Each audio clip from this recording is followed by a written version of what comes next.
Orábamos hace un instante antes de que llegara la mayoría. En ese tiempo que cada domingo nos tomamos para orar, para que el Señor nos guíe, nos bendiga, para que su palabra y su Espíritu Santo sea quienes estén ministrando nuestros corazones cada vez que abrimos su palabra. Y en nuestras oraciones decíamos justamente, le pedíamos a Dios que Él nos ayude a poder entender de la manera más sencilla, pero al mismo tiempo más clara y lo más profundamente posible, este tema que estamos abordando de la suficiencia en Cristo. Y decíamos, le pedíamos a Dios de que por favor no pensemos de que estos son mensajes meramente motivacionales, sino que podamos nosotros entender que estas son verdades absolutamente reales, son eternas, son inmutables, son promesas que Dios nos hace para el futuro y también realidades para nuestra vida presente. Y que no es de que estamos dando un mensaje para salir súper animados de este lugar, pero que nos dure solamente un par de minutos, horas, y el resto de nuestra vida en la semana volver a estar atrapados por aquellas cosas que nos está hablando Dios en su palabra, en las cuales no quiere que estemos atrapados, sino que Dios quiere que levantemos nuestros ojos al cielo, que fijemos nuestros ojos y nuestros corazones en su verdad y que estemos aferrados a ella. Porque es de las verdades gloriosas que el Señor nos deja en su palabra, son estas las que sustentan nuestra vida cada día. Entonces, esa debe ser nuestra oración, que le pidamos al Señor que nos ayude a vivir en su presencia, aferrados a la verdad de su palabra y no aferrados a todas aquellas emociones, perturbaciones, situaciones difíciles que van a estar, pero que no sea eso lo que gobierne nuestro gozo, ni nuestra paz, ni muchas veces nuestras decisiones, sino que podamos vivir en un nivel mucho más elevado, que es el nivel de vivir aferrados a las promesas que Dios nos ha dejado en su palabra. Yo les voy a pedir que vayan buscando con tiempo el libro de Job. En un instante vamos a estar leyendo allí en el capítulo 37, creo que es.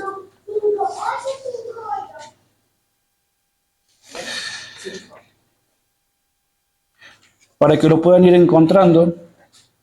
Vamos a estar leyendo, por supuesto, también algunos pasajes en el libro de Romanos. Ahora nosotros venimos hablando acerca de la suficiencia en Cristo y para esto estamos analizando lo que el apóstol Pablo nos ha dejado bajo la inspiración de Dios, escrito en la carta a los romanos respecto a este tema.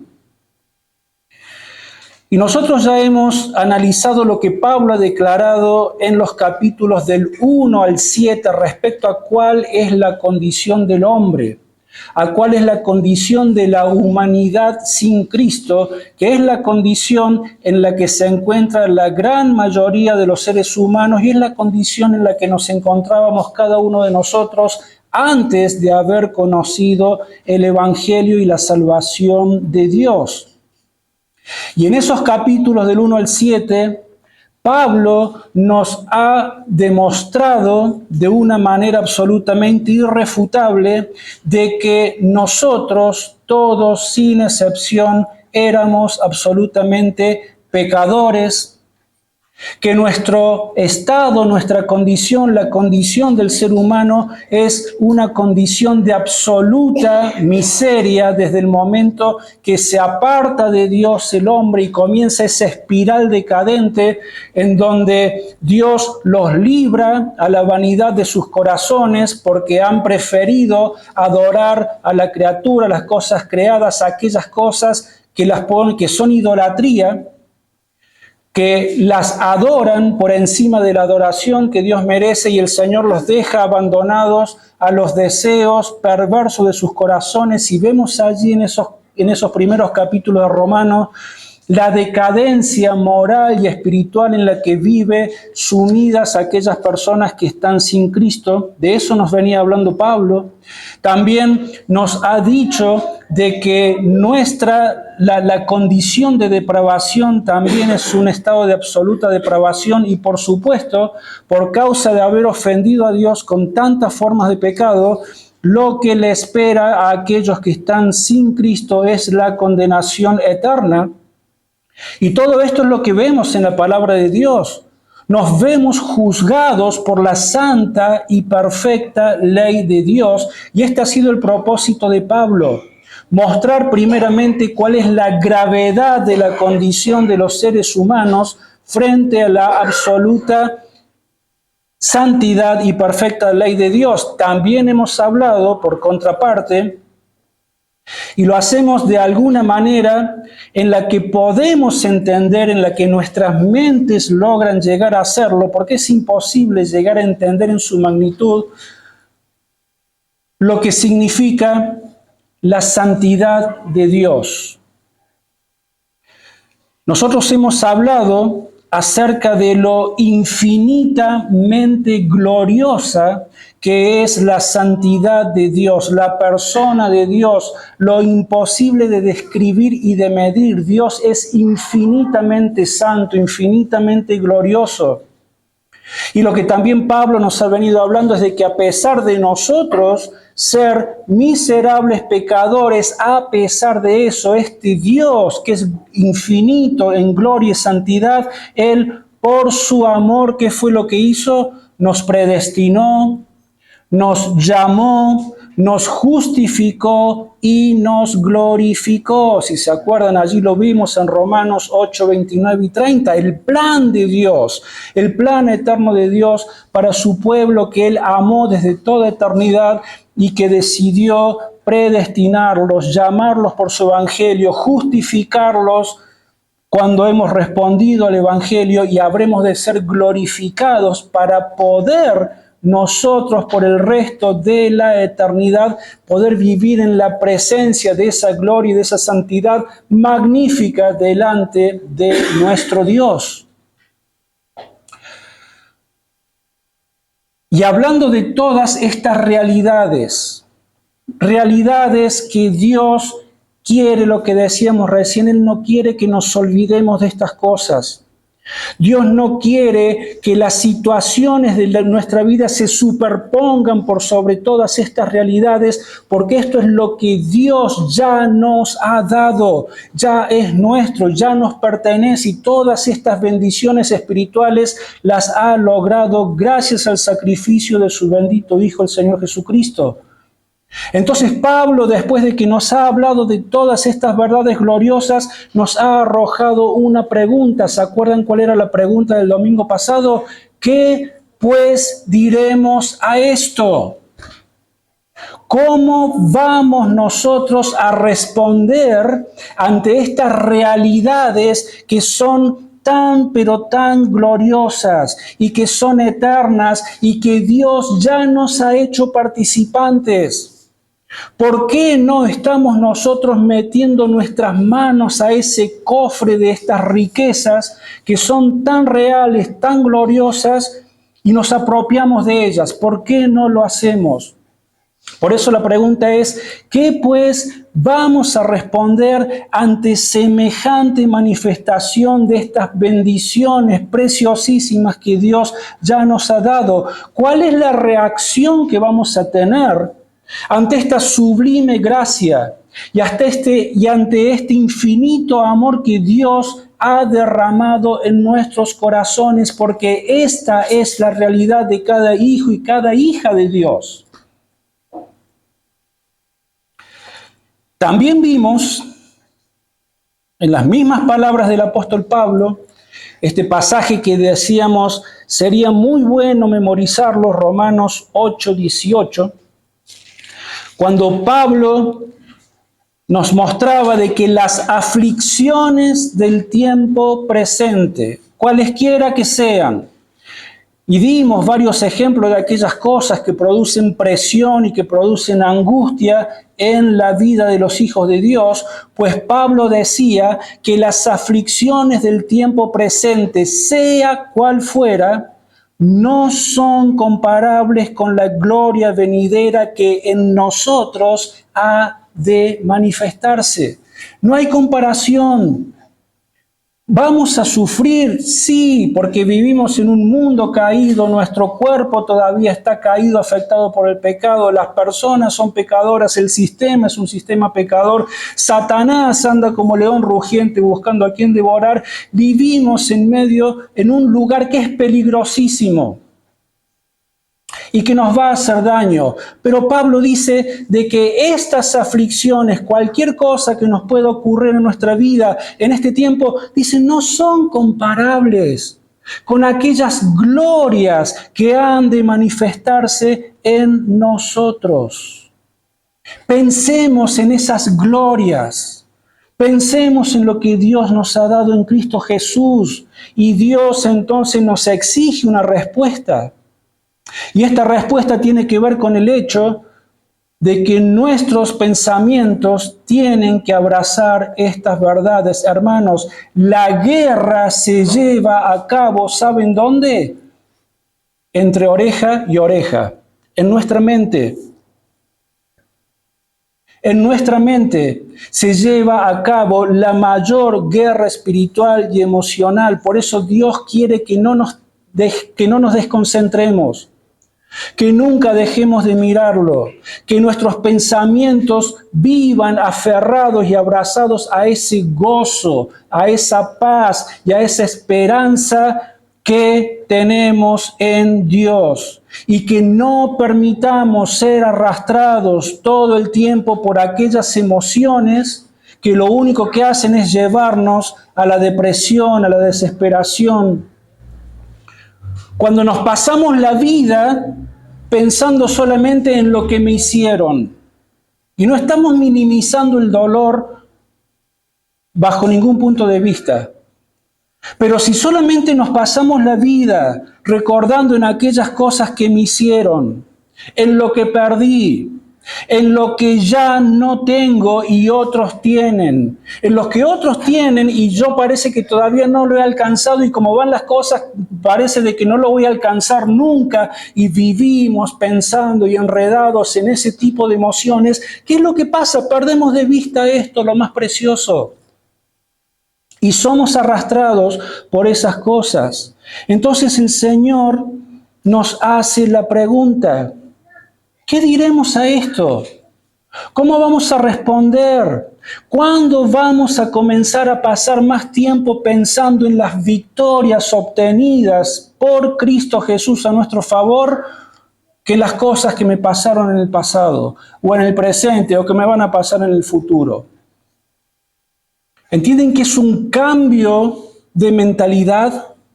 ¿Es un cambio de actitud ante las realidades que nos rodean? Ambas cosas son verdades. Las angustias y los pesares de la vida, sí, eso no lo vamos a ignorar, ni vamos a minimizar el dolor y la angustia que eso nos causa. Pero hay algo que tiene muchísimo más peso, dice el apóstol Pablo, que estas cosas.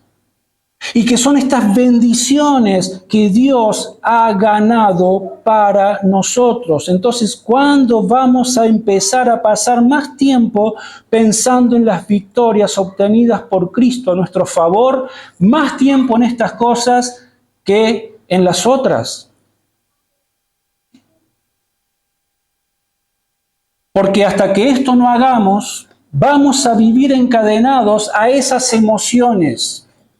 Vamos a vivir encadenados a esos estados depresivos en nuestra alma, y eso va a hacer de que todo el tiempo estemos pensando, seamos personas resentidas, removiendo nuestras heridas y todas esas cosas, y al final todo eso nos impide, ¿qué cosa? Poder vivir para el Señor como el Señor quiere que vivamos para Él. Nos impide incluso hacer libremente y con gozo nuestro servicio para Dios. ¿Y sabes qué? Satanás es lo que más quiere.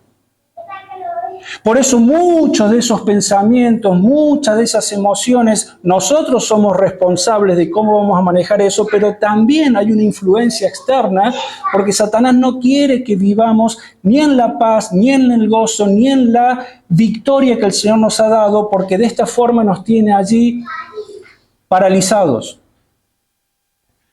Y no nos gozamos en hacer libremente nuestro servicio para Dios y apropiarnos de la paz, de este gozo, de esta esperanza que son en Dios, por este amor, otra vez, que Él ha derramado en nuestros corazones. No podemos dejar de pensar en el amor que Dios ha derramado en nuestros corazones. Y esta pregunta nos obliga a responder lo que Pablo nos ha mostrado en los primeros 30 versos del capítulo 8, pero también nos lleva a pensar en las respuestas que el mismo Pablo nos da a partir del verso 31 hasta el 39, que como dijimos es donde vamos a hacer el foco mayor para tratar este tema de la suficiencia en Cristo. Y la primera respuesta que paradójicamente a modo de pregunta encontramos es esta en Romanos 8, 31. Pablo primero dice, ¿qué pues diremos a esto? Y agrega, si Dios es por nosotros, ¿quién contra nosotros?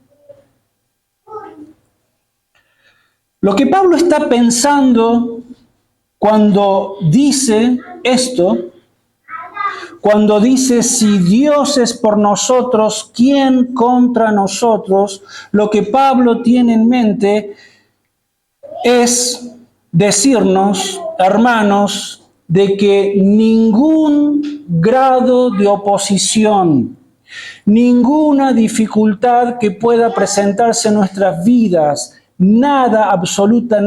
absolutamente nada puede destruir a los hijos de Dios o abatirnos, nunca, jamás. Desde ahora y por todas las eternidades estamos absolutamente seguros y a salvos en las manos de nuestro Dios y Salvador. Y entonces, para transmitir este pensamiento, Pablo nos muestra la suficiencia de Dios como que Él es nuestro protector poderoso y soberano de sus hijos. Ahora pensemos en algo que ya hemos mencionado en el primer mensaje de esta serie. ¿Quién es Dios? ¿De quién estamos hablando cuando hablamos de Dios? Y ya mencionamos nosotros 4 características de quién es Dios. Cuando, si se acuerdan, no lo busquen ahora, pero hablamos acerca de su mente. Y leímos allá en Colosenses capítulo 1, verso 15 al 16, que Dios es la esencia misma del Padre, que Cristo es la imagen desde la misma sustancia, la imagen misma del Dios creador de los cielos. Está diciendo Jesucristo es Dios, y dice allí Pablo a los colosenses de que Cristo, de que por Él y para Él han sido creadas todas las cosas, todo lo que existe, sean dominios, sean principados, sean potestades, todas las cosas han sido creadas por Cristo y para Cristo, por Jesús y para Jesús, y podíamos entender allí algo de su mente. Porque todas las cosas que Jesús ha creado, allí estamos incluidos nosotros, su pueblo, su iglesia. Entonces vemos de que el Señor tiene un plan en mente, que es la de reunir a ese pueblo para que podamos ser participantes de las herencias gloriosas que Dios Padre le ha regalado a su Hijo y hacernos partícipes de todas esas bendiciones por el resto de la eternidad. Es de lo que está hablando Colosenses. Entonces, hemos visto un poco acerca de su mente, hablamos acerca de su santidad y veíamos esta imagen gloriosa otra vez. Esta manifestación de la gloria, de la majestad, de la santidad de Dios, cuando estos serafines en la visión de Isaías, ¿se acuerdan? Isaías capítulo 6, verso 1 al 5, que de noche y de día claman santo, santo, santo, y con dos alas se cubrían sus ojos y con dos sus pies, porque es tal, pero tan... es indescriptible, no hay palabras para describirlo. No pueden mirar a Dios cara a cara a causa de la gloria y de la santidad ante la cual están ellos allí adorando. Entonces no lo están viendo, pensaba en esto yo, no están en este momento quizás asombrados visualmente porque se están tapando sus ojos, ¿no es cierto? Ahora, ¿por qué están tan conmovidos si no lo están viendo? Porque hay que estar en la presencia de Dios. Entonces, sus espíritus de estos ángeles, de estos seres que también tienen cierto grado de gloria y son santos y sin pecado, ellos mismos están allí abrumados bajo el peso de la presencia de este Dios. Ya hablábamos de la santidad de Dios, hablábamos de su mente, de su santidad, hablábamos de su carácter que se manifiesta tanto en su ira como en su misericordia.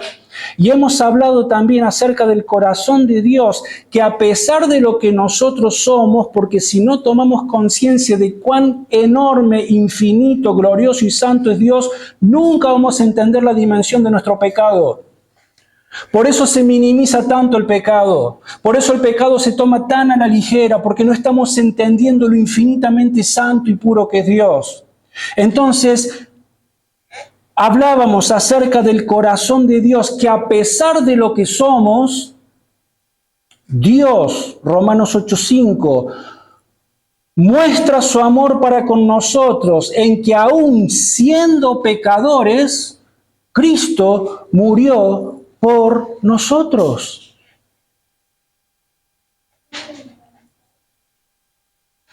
Hermanos, esto no es un mensaje motivacional en el sentido de exaltar al hombre. Mira qué importante que sos. Mira cuánto Dios te ama y Dios está a tu servicio para suplirte todos tus caprichos. No, eso no es lo que dice la palabra de Dios. El centro del mensaje del Evangelio, el centro del mensaje de la palabra de Dios no es la gloria del hombre, es la gloria de Dios. Necesitamos desesperadamente rendirnos ante Dios, reconocer lo que somos y lo que este Dios glorioso por su amor ha hecho por nosotros. Es pura gracia.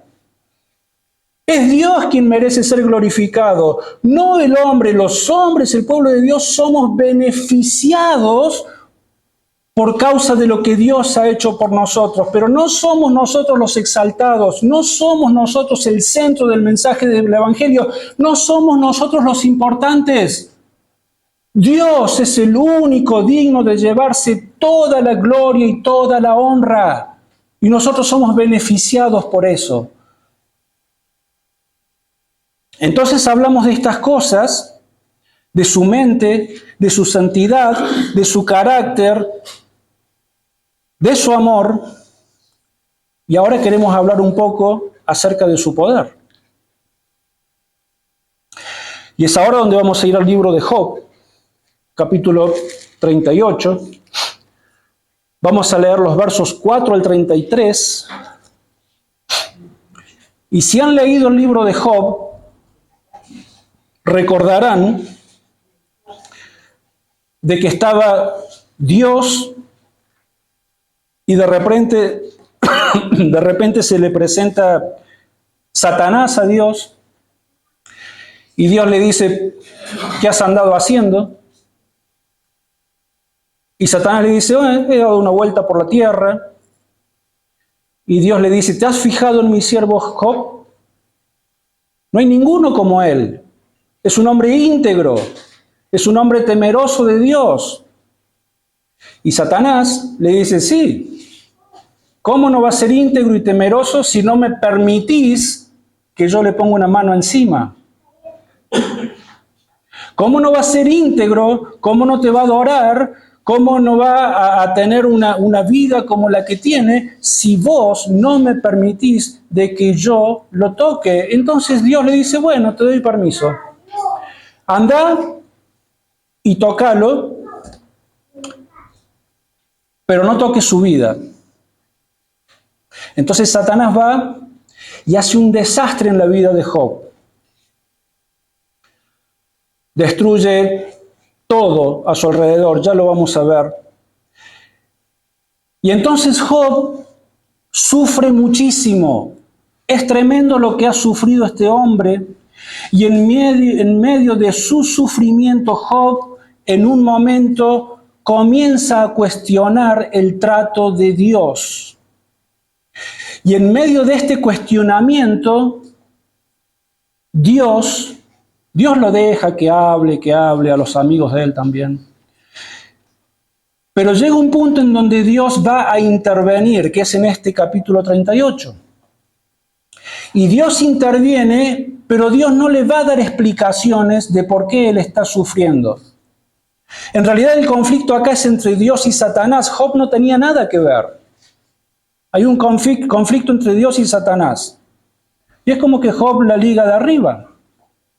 Entonces Dios interviene, pero Dios en ningún momento le va a explicar por qué él está sufriendo. Dios interviene para abrirle los ojos a Job y para revelarle quién es él, porque Job no estaba, a pesar que era un hombre de Dios, que amaba a Dios, que servía a Dios, Job no tenía bien en claro quién era ese Dios en el cual él decía creer y servir.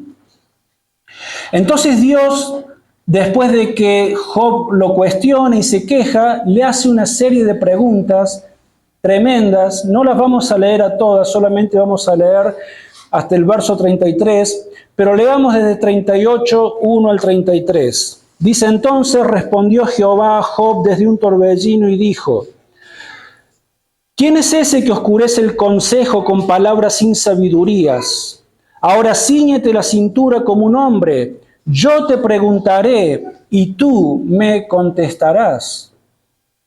¿Dónde estabas tú cuando yo fundaba la tierra? Házmelo saber si tienes inteligencia. ¿Quién dispuso sus medidas si es que lo sabes? ¿O quién tendió sobre ella la cuerda de medir? ¿Sobre qué están fundadas sus bases? ¿O quién puso su piedra angular cuando alababan juntas todas las estrellas del alba y se regocijaban todos los hijos de Dios? ¿Quién encerró con puertas el mar cuando se derramaba saliéndose de su seno, cuando yo le puse nubes por vestidura y oscuridad por faja? Yo establecí para él los límites, le puse puertas y cerrojo, y dije, hasta aquí llegarás y no pasarás adelante, ahí pararé el orgullo de tus olas. ¿Has dado órdenes a la mañana alguna vez en tu vida? ¿Le has mostrado al alba su lugar para que ocupe los confines de la tierra y sean sacudidos de ella los malvados? Ella cambia luego de aspecto como el barro bajo el sello y toma el aspecto de una vestidura, mas la luz le es quitada y a los malvados y el brazo enaltecido es quebrantado. ¿Has penetrado tú hasta las fuentes del mar y has caminado escudriñando el abismo? ¿Te han sido descubiertas las puertas de la muerte y has visto las puertas de la sombra de muerte? ¿Has considerado tú la extensión de la tierra? Declara si sabes todo esto. ¿Dónde está el camino que conduce a la morada de la luz? ¿Y dónde está el lugar de las tinieblas para que las lleves a sus límites y conozcas las sendas de su casa? Quizá tú lo sabes, puesto que entonces ya habías nacido y es grande el número de tus días. ¿Has penetrado tú hasta los depósitos de la nieve? ¿Has visto los depósitos del granizo que tengo reservados para el tiempo de la angustia, para el día de la guerra y de la batalla? ¿Por qué camino se difunde la luz y se esparce el viento del este sobre la tierra? ¿Quién le abrió un cauce al turbión y un camino a los relámpagos y los truenos, haciendo llover sobre la tierra deshabitada, sobre el desierto donde no vive ningún ser humano, para saciar la tierra desierta y sin cultivo y para hacer que brote la tierna hierba? ¿Tiene padre la lluvia? ¿Quién engendró las gotas del rocío? ¿De qué vientre salió el hielo? Y la escarcha del cielo, ¿quién la dio a luz? Las aguas se endurecen como piedra y se congela la faz del abismo. ¿Podrás tú anudar los lazos de las Pléyades? ¿Desatarás las ligaduras del Orión? ¿Haces salir a su tiempo las constelaciones de los cielos? ¿Guías a la Osa Mayor con sus hijos? ¿Conoces las leyes de los cielos? ¿Dispones tu dominio en la tierra? Después lean el resto de las preguntas sencillas que Dios le hace a Job. El punto de Dios no es humillar a Job con todas estas preguntas, sino que es confrontarlo con la grandeza de quién es este Dios ante quien él se estaba quejando. Es confrontarlo en amor para que Job pudiera entender la grandeza, la sabiduría y la soberanía divina de este Dios. Dios le está mostrando a Job y nos está mostrando a nosotros que el universo funciona bajo un orden que ni Job ni nosotros logramos comprender, ni mucho menos controlar.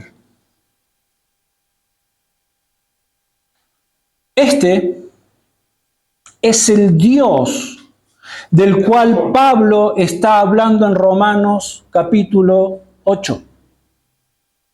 Este es el Dios todopoderoso. Este es el Dios por el cual fueron creadas todas las cosas y que por el poder de su palabra subsisten. Evangelio de Juan, capítulo 1, verso 1 al 3, hablando el apóstol Juan de la deidad del Señor Jesucristo. Juan capítulo 1, verso 1 al 3.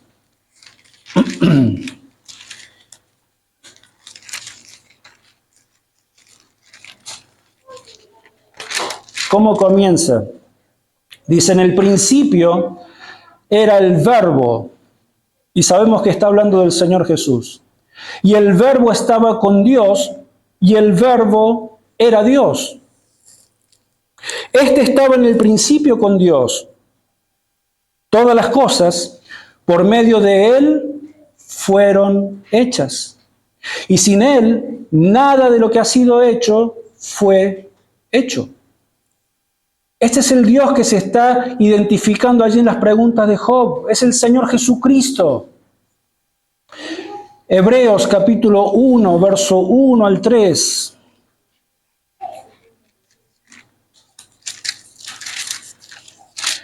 Hebreos capítulo 1, verso 1 al 3. Yo se los leo. Dice, Dios, habiendo hablado muchas veces y de muchas maneras en otro tiempo a los padres por los profetas, en estos últimos días nos ha hablado por el Hijo, a quien constituyó heredero de todo y por quien asimismo hizo el universo. Él, que es el resplandor de su gloria, la imagen misma de su sustancia y quien sustenta todas las cosas con la palabra de su poder. Habiendo efectuado la purificación de nuestros pecados por medio de sí mismo, se sentó a la diestra de la majestad en las alturas. Acá tenés la respuesta. Es el Señor Jesucristo, el Dios hecho hombre, ese Dios eterno, quien ha creado todas esas cosas, quien responde a todas estas preguntas que Dios le hace a Job. Podemos entender que el Señor Jesucristo, nuestro Dios, nuestro Salvador, el que por amor dio su vida en la cruz, es quien sostiene con el poder de su palabra todo lo que ocurre en su universo creado. Que si el Señor Jesucristo por un minuto dejara de dar órdenes al universo, todo entraría en un caos instantáneo y todo desaparecería. ¿Andás a saber en qué termina todo? No es casualidad que el gran universo se mantenga en un movimiento tan, pero tan exacto, tan perfecto. Hermanos, hay un diseño increíble y detrás de ese diseño hay un diseñador y ese diseñador se llama Jesús, que es ese Dios que dio su vida en la cruz por nosotros. Este es el Dios del cual Pablo está hablando en Romanos capítulo 8. Este es el Dios que te ha llamado. Este es el Dios que te ha justificado. Este es el Dios que te habrá de glorificar porque desde la eternidad te predestinó para que fuésemos hechos conforme a la imagen de su Hijo. Este es el Dios en el cual se nos manda a depositar nuestra mente, nuestras emociones, nuestros pensamientos, nuestro corazón. Este es el único Dios. No existe otro Dios. Los demás son ídolos. No nos postremos ante los ídolos. Este es el único Dios vivo y verdadero, es el único eterno, es el único de infinito poder, sabiduría y bondad. Él es el único hacedor de todas las cosas y es el único que sustenta todas las cosas, sean visibles o sean invisibles. Y hermanos, la pregunta es si este es Dios. Y si Dios, este Dios, es por nosotros, ¿quién contra nosotros? ¿A quién más necesitamos?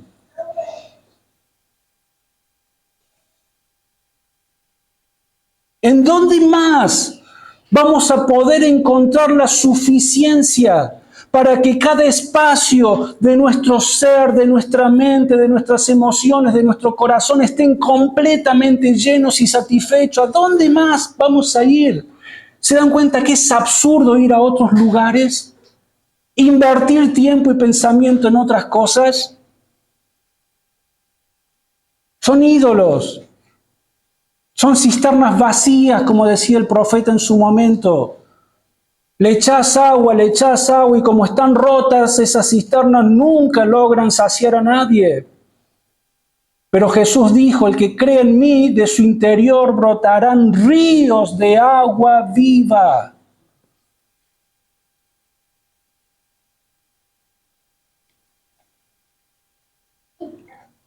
Satanás ha venido para robar y para destruir, pero yo he venido para que tengas vida y para que la tengas en abundancia.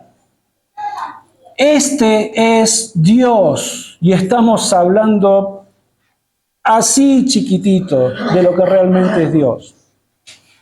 Apenas estamos tocando una superficie de lo que es este Dios glorioso que nos ha amado desde toda eternidad. Entonces, ¿quién es Dios? Este es Dios. ¿Y quiénes somos nosotros entonces? Bueno, recordemos que Pablo le está escribiendo a esta iglesia en Roma, a quienes él no los conocía, como tampoco nos conoció a nosotros, obviamente, y sin embargo, decíamos el domingo pasado, que Pablo sabía muy bien que el factor que determinaba las circunstancias de las vidas de estos cristianos en Roma, como también nuestras vidas, son las presiones que todos sufrimos a diario.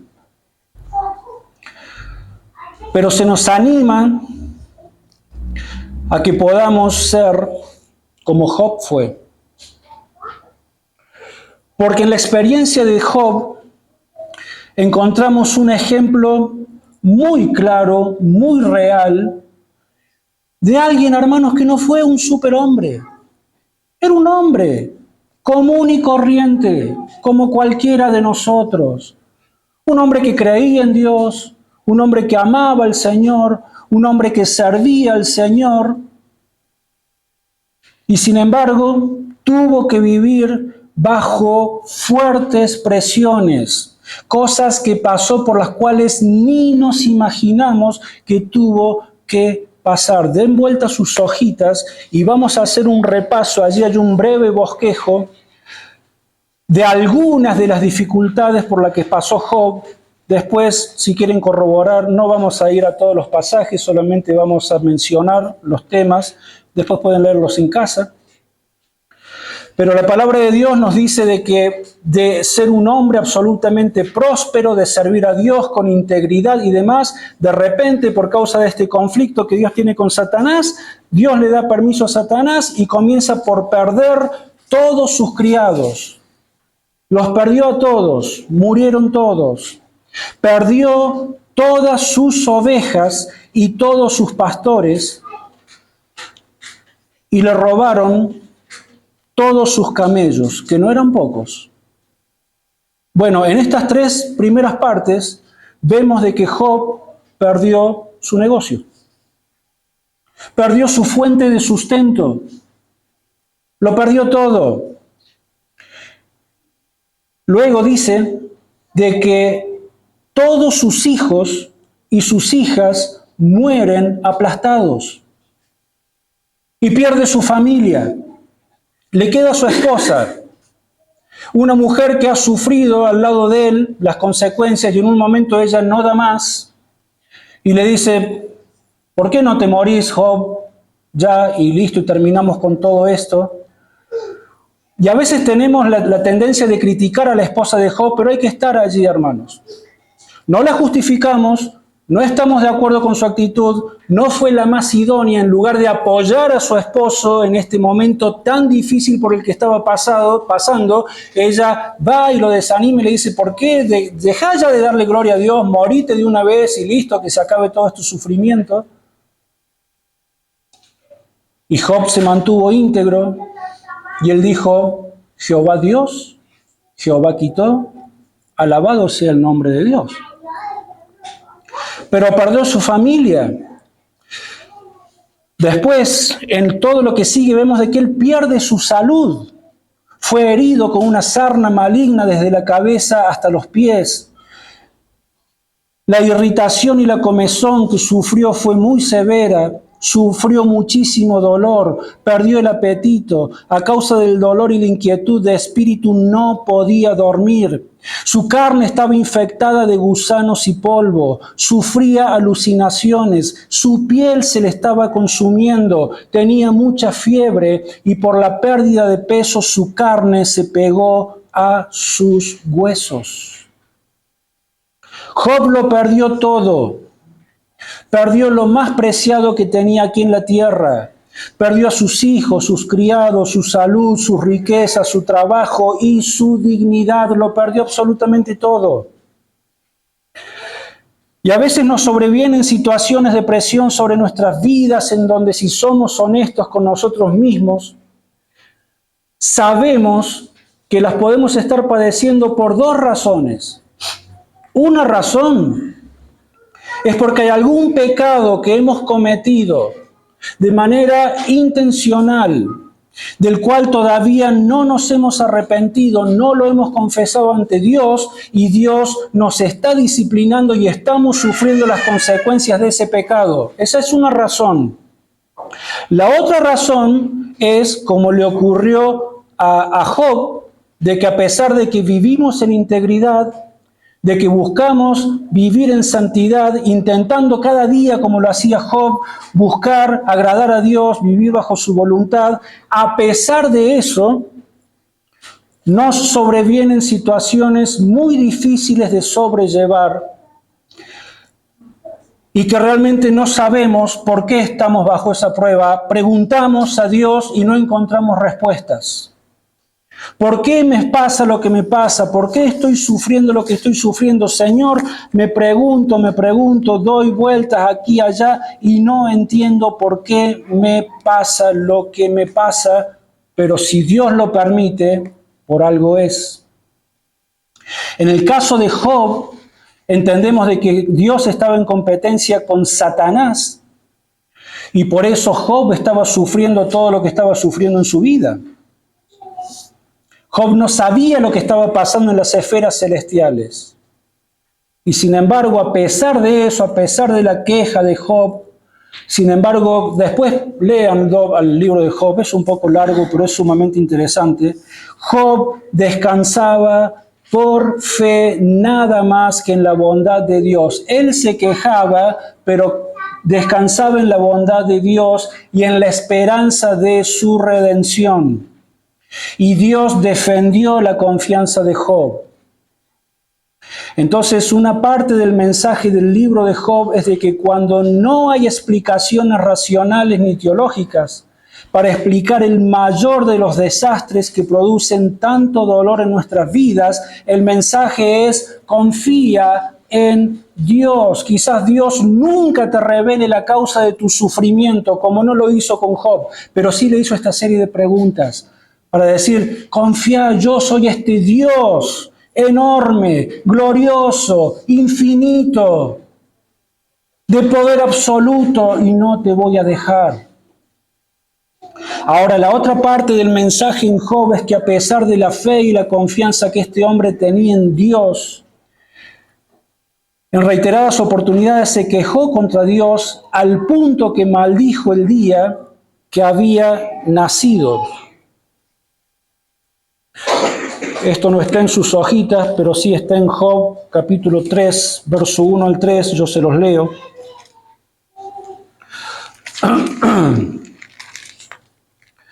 Job 3, 1 al 3 dice: después de esto abrió Job su boca y maldijo su día. Exclamó pues Job y dijo: perezca el día en que yo nací y la noche en que se dijo un varón ha sido concebido. Él maldijo el día de su nacimiento a causa del tremendo sufrimiento. Él hubiese deseado no haber nacido nunca. Y muchas veces, ¿no es esto lo que nos pasa a nosotros? Creemos en Dios, confiamos que algún día nos va a redimir definitivamente, pero hasta que esto suceda, nos quejamos, nos deprimimos, cuestionamos a Dios, dejamos de interesarnos en los propósitos de Dios para nuestra vida, nos permitimos enfriarnos, somos indiferentes a Dios y todo el tiempo nuestra mente y nuestras emociones están enfocados no en estas glorias que Dios ya nos ha dado, sino que estamos allí como enajenados y nos dejamos ganar por la angustia, por el dolor, por todas esas cosas. Y muchas veces hasta llegamos a desear la misma muerte. Cuando hay estados de depresión muy profundos en los hijos e hijas de Dios, muchas veces, muchos llegan a desear la misma muerte. Bueno, le pasó al profeta Elías, si se acuerdan. Pero la exhortación es que debemos ser como Job fue al final de toda esta experiencia. Vamos a Job de nuevo. Ahora capítulo 42, porque a pesar de que Job era un hombre de Dios, el Señor interviene, le hace todas estas preguntas que leímos recién. Job, por supuesto, se queda sin palabras, no hay manera que él pueda responder a una sola. Y después de recapacitar Job, después de que Dios le hace todas estas preguntas y que él vuelve en sí y su mente es aclarada y su corazón es restaurado, sus ojos y su entendimiento son abiertos, lo que dice Job ahora es glorioso. Es la evidencia de la gracia de Dios en el corazón y en la vida de este hombre. Fíjense lo que respondió Job. Job 42, 1 al 6. Respondió Job a Jehová y dijo: yo reconozco que todo lo puedes y que no hay pensamiento que te sea oculto. ¿Quién es el que, falto de entendimiento, oscurece el consejo? Así hablaba yo y nada entendí. Eran cosas demasiado maravillosas para mí que yo no comprendía. Escucha, te ruego y hablaré. Te preguntaré y tú me enseñarás. Esto es fantástico. De oídas te conocía, mas ahora mis ojos te ven, por eso me aborrezco y me arrepiento en polvo y ceniza. De oídas te había oído. Había ido a la iglesia por años y escuché un montón de mensajes acerca de vos, Señor, pero te había oído de oídas. Ahora, gracias por este dolor, gracias por este sufrimiento, gracias por lo que me has permitido, me estás permitiendo pasar, porque puedo levantar mis ojos al cielo y en tu palabra ver lo infinitamente grande, glorioso y todopoderoso que eres. Y que sé que si no le soltaste la mano a Job, tampoco lo vas a hacer conmigo, porque nunca en toda la historia de la humanidad le has soltado la mano a tus hijos. No hay un solo hijo o hija de Dios que haya sido desamparado por Dios, nunca, y nunca habrá de pasar. Porque nuestra salvación le costó la sangre a su santo y bendito Hijo. Sí que nos ama, sí que somos valiosos para Él. La compra de nuestras almas costó el precio más alto de todo el universo, la sangre del Santo Hijo de Dios. Si Dios es por nosotros, ¿quién contra nosotros? Dice Pablo. ¿Y qué fue lo que pasó después de esta experiencia? Dios restauró todas las cosas a su siervo Job y después le habló en casa. Le dio el doble de todo lo que le había quitado.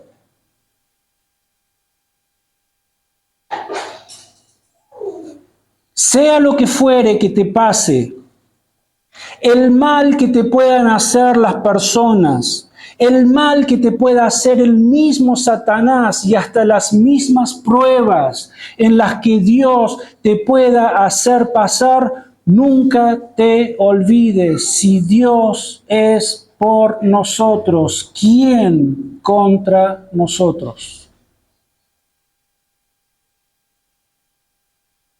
Aunque hayan situaciones que te perjudiquen por fuera e incluso que te hieran hasta lo más profundo de tu alma, nadie, absolutamente nadie, jamás te va a poder quitar estas 4 cosas que Dios ya ganó para vos. Una nueva posición. Ya no somos más pecadores condenados, ahora somos justificados, ¿se acuerdan? La justicia del Santo Hijo de Dios ha sido acreditada a nuestro favor. Lo segundo es el poder del Espíritu Santo morando en nosotros, ese poder que nos sostiene, que nos ayuda, que nos aconseja, que nos consuela, que nos da una fuerza real. El Espíritu Santo es Dios. ¿Cuánto poder tiene el Espíritu Santo? Todo poder. Él es todopoderoso para sostenernos mientras caminemos en esta vida. Lo tercero, ¿se acuerdan? La identidad. Ahora somos hijos de Dios. Y si hijos, también herederos, herederos, coherederos con Cristo Jesús. Nadie puede robarte eso. Y tenemos un salvoconducto, la seguridad de la vida eterna. Nadie va a poder robarnos esta vida eterna y gloriosa que Dios nos ha dado. Entonces, nadie puede tocarnos porque Dios es por nosotros. Pueden destruir nuestros cuerpos, pueden hacernos mucho daño, pero estas riquezas espirituales y gloriosas nadie las puede tocar. Son seguras. Y nuestra verdadera vida es la vida interior. Es la vida de nuestra comunión con ese Dios glorioso que nos ama profundamente. Ese Dios que con el mismo poder que creó el universo, y aún más si fuese necesario, Él está allí para proteger nuestra salvación ante cualquier problema o presión que debamos soportar en esta vida. No nos confundamos cuando vemos de que Dios le prosperó todas las cosas a Job y le dio el doble de riquezas y familia y todo eso. Eso no significa de que después de que pases por una prueba Dios te va a hacer rico y tu cuenta en el banco va a aumentar. Esto es una figura de las riquezas que Dios tiene preparada para nosotros en gloria en Cristo Jesús. Ahora, si Dios quiere bendecirte con estas cosas, gloria a Dios, pero puede ser que no. Dios es soberano. Terminamos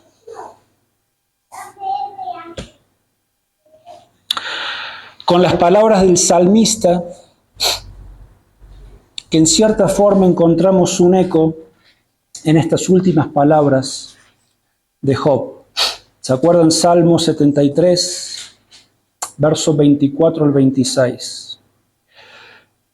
Me has guiado según tu consejo, y después me recibirás en gloria.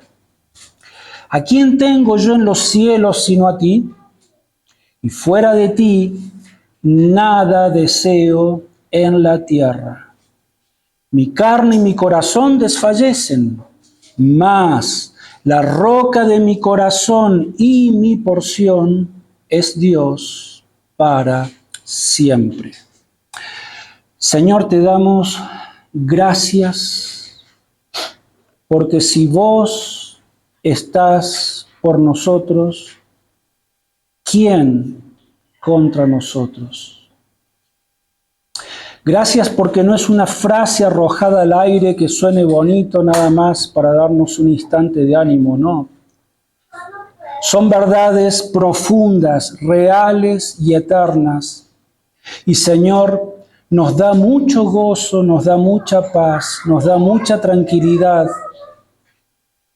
el saber de que estamos en tus manos, en la mano del Padre, en la mano del Hijo. ¿Y quién, Señor, podrá meterse con lo que nos has dado ya? Para meterse con nosotros tienen primero que meterse con vos. Y no existe absolutamente nadie que sea más poderoso que Dios. Gracias porque estamos en el lugar más seguro de la tierra y de todo el universo. Y todo esto gracias al inmenso sacrificio que tu Hijo llevó a cabo en aquella cruz. Ayúdanos, Señor, como decíamos al principio. Ayúdanos a que nuestra mente y nuestro corazón puedan estar absorbidos las 24 horas de cada uno de nuestros días en estas verdades preciosas. Que no permitamos que estas verdades gloriosas sean opacadas por las situaciones de cada día. Y al mismo tiempo te pedimos, Señor, que nos libres del mal y que quites, si es tu voluntad, aquellas pesadas cargas que cada uno de nosotros en distintas formas estamos llevando.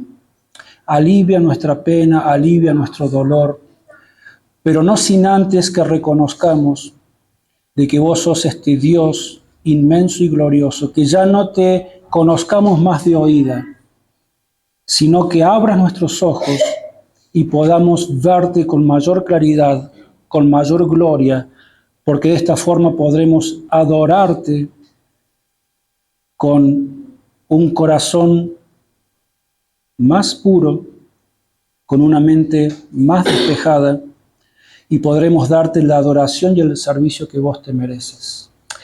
Te damos gracias por tu palabra en esta mañana, en el nombre del Señor Jesús. Amén.